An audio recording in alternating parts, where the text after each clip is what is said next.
출애굽기 17장입니다. 원래 오늘 출애굽기 14장인데 일단 주일날 한번 또 이제 40장을 살펴봤고 수요일날 한번 좀 더 보도록 하겠습니다. 그리고 오늘은 제가 중간에 출애굽기 17장을 한번 보시겠습니다.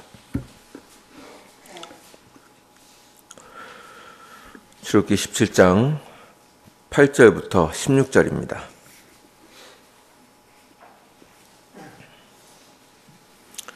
출애굽기 17장 8절부터 16절을 한 절씩 교독하도록 하겠습니다. 제가 먼저 읽겠습니다. 그때 아멜렉이 와서 이스라엘과 르비딤에서 싸우니라.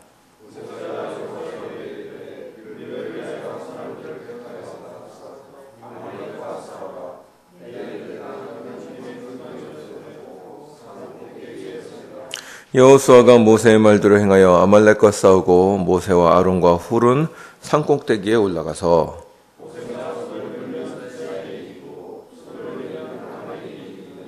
모세의 팔이 피곤함에 그들이 돌을 가져다가 모세 아래에 놓아 그가 그 위에 앉게 하고 아론과 훌이 한 사람은 이쪽에서 한 사람은 저쪽에서 모세의 손을 붙들어 올렸더니 그 손이 해가 지도록 내려오지 아니한지라.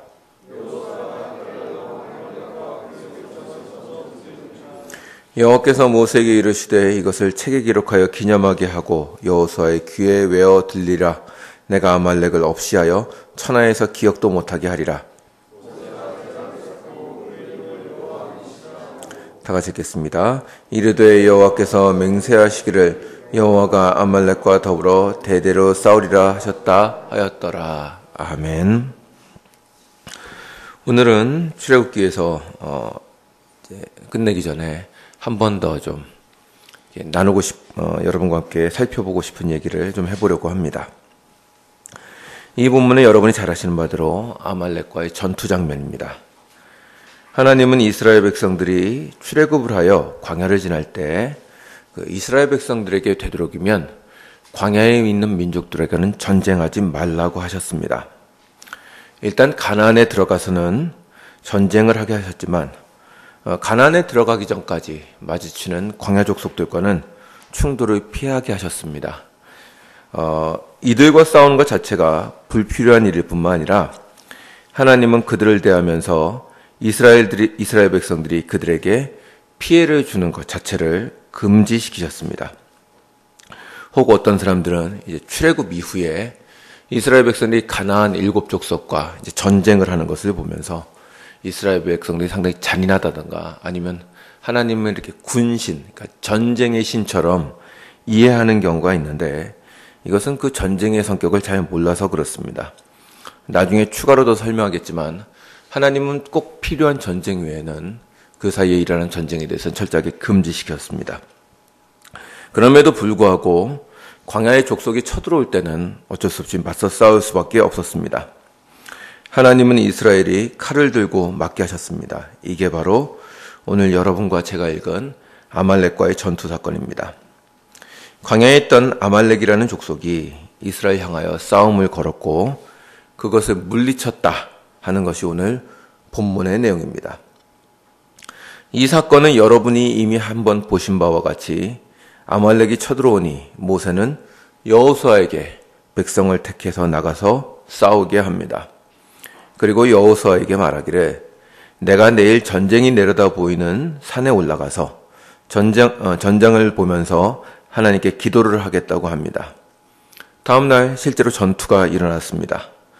여호수아는 백성들을 이끌고 나가서 아말렉과 전투를 했고 모세는 아론과 훌을 데리고 산에 올라가서 전장을 내려다보면서 기도를 합니다.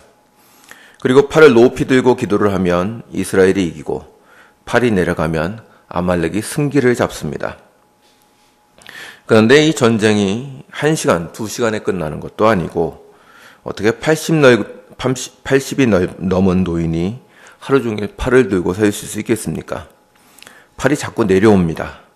그것을 보고 아론과 훌이 모세를 바위 위에 앉히고 자신들이 모세의 팔을 받쳐서 결국 전쟁을 승리했다는 것이 오늘 본 본문의 내용입니다.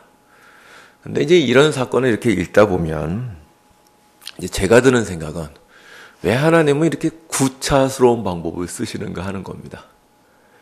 전쟁을 하면 그냥 하나님께서 신비한 능력으로 한 번에 제압하실 수도 있을 텐데 꼭 이렇게 사람이 보기에는 좀 이해할 수 없는 방법을 간혹 쓰신다는 말입니다.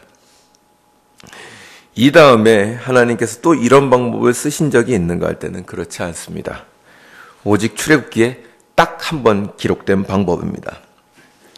그리고 이러한 전쟁의 방식은 앞에 나온 이스라엘의 승리와도 차이가 있습니다.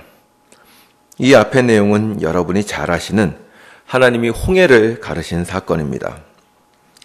애굽에서 나온 이스라엘 백성들이 홍해라는 바다를 앞두고 어디를 가야 할지 모르는 상태에 빠져버렸습니다. 그리고 뒤에는 애굽의 병거들과 군사들이 쫓아옵니다. 어찌할 바를 모르는 백성들에게 모세는 너희는 두려워하지 말고 가만히 서서 여호와께서 오늘 너희를 위하여 행하시는 구원을 보라고 말합니다. 실제로 이 말씀대로 이 이스라엘 백성들은 아무것도 하지 않았습니다. 그냥 하나님이 어떤 역사를 이루시는가를 보고 그것을 찬양할 뿐이었습니다. 백성들은 손 하나 까딱하지 않았고 칼 한 번 든 적 없지만 애국 군대는 홍해 바다 밑에 수장됩니다. 이스라엘의 하나님은 전능하신 하나님입니다. 그러므로 그런 일을 가능하게 하시는 것입니다. 그런데 광야로 들어와서는 전쟁의 방식이 달라지는 것입니다. 이제 직접 백성들에게 칼을 잡고 나가서 싸우라고 하십니다. 그러나 그 전쟁이 사람에게 달린 것이 아니며 하나님께 달렸다는 것을 보여주기 위해서 모세로 하여금 하나님의 임재의 상징인 지팡이를 들고 서게 하십니다. 그리고 백성들이 나가서 싸우지만 모세가 지팡이를 높이 들고 있느냐, 그렇지 않느냐에 따라서 전쟁의 양상을 바꾸십니다. 그리고 점점 뒤의 역사로 갈수록 이제 홍해를 가를 때처럼 백성들이 그냥 쳐다보고 있고 하나님이 승리를 주시는 것은 잘 보이지 않고 백성들로 하여금 전쟁의 어떤 부분을 꼭 감당하게 하십니다. 이렇게 변해 나가는 것입니다. 이게 왜 이렇게 하시는 것일까요? 하나님은 사람의 도움이 필요하신 분이실까요? 하나님은 구원을 홀로 이루실 수 있는 분이십니다. 바다도 가르신 분이 그 백성을 위해서 뭘 더 못하시겠습니까? 그러나 하나님은 그렇게 구원을 베푸셨다는 것으로 만족하지 않으십니다. 하나님이 원하시는 것은 그 백성의 성장입니다. 태어난 아이가 자라야 하는 것과 같이 하나님은 그 백성들이 거룩하며 지혜로운 백성이 되기를 원하십니다. 그러므로 하나님은 그분의 백성들로 하여금 하나님의 사역의 어떠한 부분을 감당하게 하십니다. 이것이 홍해 이후에 하나님께서 이스라엘 백성들이 하는 전쟁에서 달라지는 부분입니다. 여전히 전쟁의 승패는 하나님께 달려 있습니다. 지팡이가 올라가느냐, 그렇지 않느냐에 따라서 전쟁의 승패가 갈렸다는 것은 참으로 놀라운 일이고 어찌 보면 참 이해하기 힘든 이야기입니다. 어떻게 전쟁이 칼과 사람에 달려있지 않고 지팡이에 의해서 결정된다는 말입니까? 우습게 보이기도 합니다. 그러나 이것은 하나님께서 전쟁을 끌어가신다는 중요한 증거였습니다. 그러나 그렇다고 해서 백성들은 손 놓고 있는 것이 아닙니다. 그들 역시 그들의 몫을 해야 합니다. 비록 그것이 전쟁의 승리를 가지고 오는 것은 아닐지라도 백성들이 그 자리를 지키고 있는 것이 하나님의 뜻이었습니다. 이로써 이스라엘 백성들은 하나님의 사역에 동참하는 그분의 백성으로 자라갑니다. 이것은 성도, 우리의 삶에도 그대로 적용되는 것입니다. 가만히 기억해 보시면 여러분의 처음에 구원을 받을 때는 하나님의 기적적인 역사로 이루어졌습니다. 많은 분들이 간증하는 바가 그렇습니다. 망했던 회사가 일어나기도 하고 어떤 경우에는 병을 낫는 체험을 하는 사람들이 많습니다. 대부분 이런 경우에는 사람이 개입할 수 있는 여지가 없습니다. 의사도 손을 놓은 암 환자가 기도원에 가서 기도하는데 갑자기 어떤 신비한 체험을 했습니다. 그리고 내려와서 다시 검사를 받았더니 병이 다 사라졌더라. 이런 간증은 이제 거의 신앙생활 오래 해보신 분은 거의 상투적이다 싶을 정도로 많습니다. 이와 비슷한 체험들이 많습니다. 이런 체험들의 공통점은 병이 단순히 낫다는 것이 공통점이 아니라 일방적인 은혜라는 면이 거의 공통점입니다. 일방적인 주님의 역사라는 것입니다. 아무런 도움이나 해결을 받을 수 없는 상태에서 은혜를 받습니다. 하나님에 대해서도 알지 못하고 계시는지조차도 확신할 수 없는 상태에서 하나님께서는 홀로 일을 이루십니다. 그때 성도들이 하는 기도라는 것은 고작 하나님이 계시다면 살려주시옵소서라는 것이 대부분입니다. 마치 홍해 앞에서 어쩔 줄 몰라 하는 이스라엘과 같습니다. 그러나 그 가운데서 성도들은 하나님을 만납니다. 바다를 가르시는 하나님의 능력을 보고 감탄한 것 같이 자신에게 아는 문제를 해결하는 하나님을 바라보며 감탄하며 하나님이 진짜 계시는구나를 체험합니다. 그런데 문제는 그 다음부터입니다. 그러한 체험이 잘 나타나지 않습니다. 하나님이 일방적으로 모든 문제를 해결해 주시지 않습니다. 그리고 그 다음부터는 사람에게 어떤 자리를 요구하십니다. 기도를 요구하실 때도 있고 어떤 행동이나 혹은 더 나은 신앙의 깨달음을 요구하기도 하십니다. 물론 이것이 그 문제를 해결하는 데 어떤 원인이 되지는 않습니다. 깨달음 자체가 병을 고친다거나 문제를 해결할 수 있는 것은 아닌 것입니다. 사실 사람이 하나님의 일에 뛰어든다고 해서 그것이 실제로 잘 되는 것도 아닙니다. 마치 아말렉과의 전투에서 여호수아가 나가서 싸우기는 하지만 그것이 승리에 도움이 되지 않는 것과 같습니다. 그럼에도 불구하고 하나님은 성도의 자리를 요구하십니다. 그리고 꼭 그 주님께서 두신 자리에서 사명을 다하기를 원하십니다. 이것이 하나님께서 그 백성들을 자라게 하기 위한 그분의 방법입니다. 하나님은 교회에 직분을 두시며 사람을 세우십니다. 우리는 쉽게 하나님께서 그분의 일을 돕게 하기 위해서 사람을 세우신다고 생각합니다. 그러나 우리는 다 압니다. 사람을 세워서 일이 잘 되는 법이 별로 없습니다. 오죽하면 어떤 목사님들은 교회에서 회의를 하면 안 된다는 얘기까지 합니다. 사람이 만나서 얘기해봐야 일만 커진다는 거죠. 사람이 많으면 일이 시끄러워지지 더 잘 되는 법이 없다는 것입니다. 교회에는 주의해야 할 큰 두 가지 부류의 사람들이 있답니다. 한 부류는 별로 신앙도 관심이 없고 그냥 교회에 왔다 갔다 하는 사람입니다. 또 다른 한 부류의 사람은 교회에 관심이 많고 일에도 관심이 많은데 문제는 자기 생각과 욕심이 너무 강해서 주님의 말씀을 잘 안 듣는다는 것이랍니다. 그런데 문제는 이 두 부류의 사람을 빼면 별로 교회에 남는 사람이 없답니다. 이게 교회의 큰 문제랍니다. 그러면 어떻게 해야 될까요? 사람을 세우지 말아야 될까요? 아닙니다. 그럼에도 불구하고 하나님은 사람을 세워 함께 고민하며 회의하며 이 문제를 헤쳐나가라고 하시는 것입니다. 하나님은 사람을 세우시며 성도에게 직분을 주어 일을 하게 하십니다. 하나님이 세우시니 교회는 더욱 사람을 세워야 합니다. 그리고 주님은 놀랍게도 그렇게 별 도움이 되지 않는 과정들을 통해서 성도를 점점 더 괜찮은 사람으로 만들어 가시는 것입니다. 그 과정이 생략되면 사람은 클 수가 없습니다. 우리는 이 사실을 잊지 말아야 됩니다. 하나님은 일을 이루기 위해서 사람을 세우시지 않습니다. 사람을 만드시기 위해서 일을 시키십니다.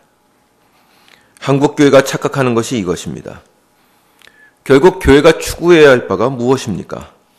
예배당 짓고 큰 사업하는 것입니까? 아닙니다. 결국 하늘나라 갈 것은 성도들이 가는 것입니다.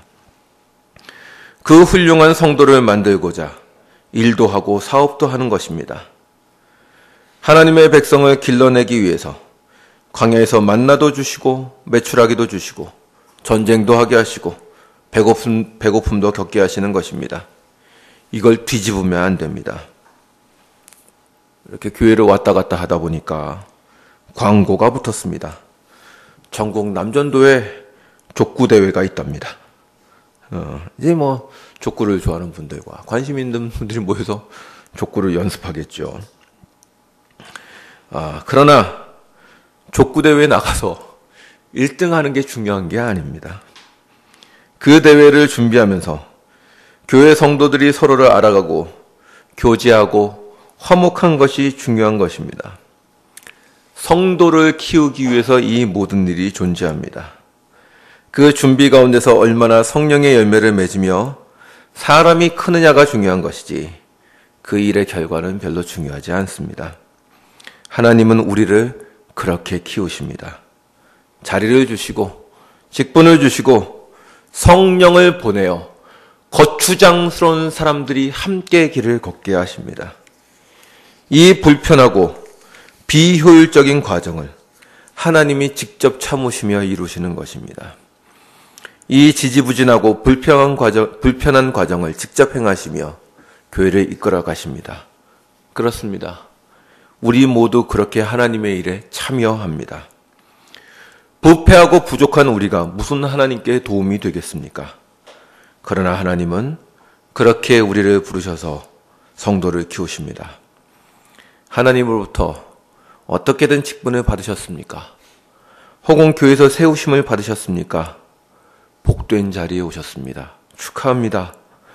그러나 그 자리에서 가장 중요한 것은 여러분이 얼마나 큰 일을 하느냐가 아니라 여러분 자신이 크셔야 합니다.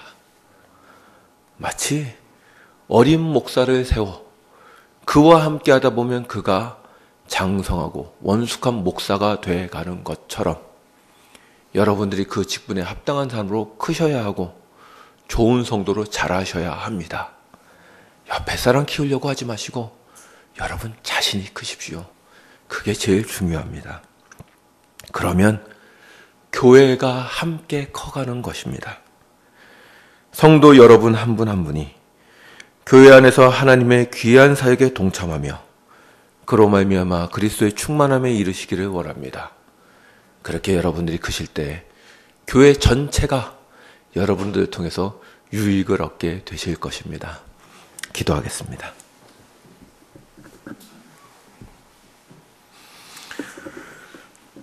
주님, 이 아침에도 우리들을 불러 모아주시고 주의 말씀을 듣게 하시니 감사드립니다.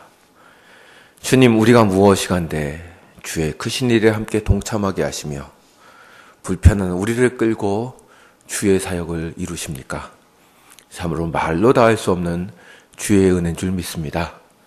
저희들에게 주의 길을 함께 걷게 할 수 있는 그런 직분과 환경과 용기와 믿음을 주셨사오니 저희들이 담대히 주 앞에 나아가 교회를 위하여 또한 가정을 위하여 우리 이웃을 위하여 주의 성도로 살게 하시옵소서.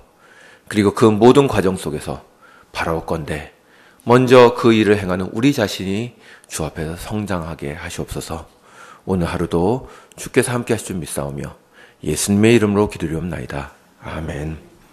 하늘에 계신 우리 아버지,